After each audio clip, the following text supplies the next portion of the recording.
What are the emotions that come to your mind when you think about Juneteenth and the role that you play today? Oh, wow.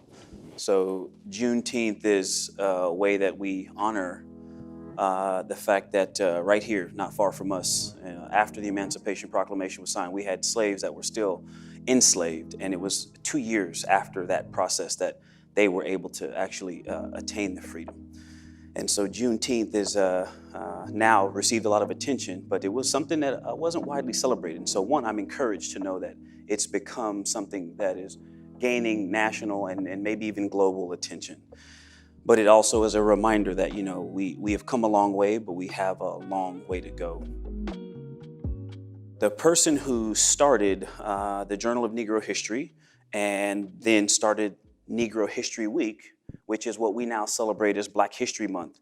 When he started it, he wrote in the journal, he said, we need not celebrate Negro history. We celebrate the Negro in history. What we need is history void of racial, gender, and religious bias, because it's our story, all of our stories. And so I'm just encouraged that we have a chance now to be a part of telling that story.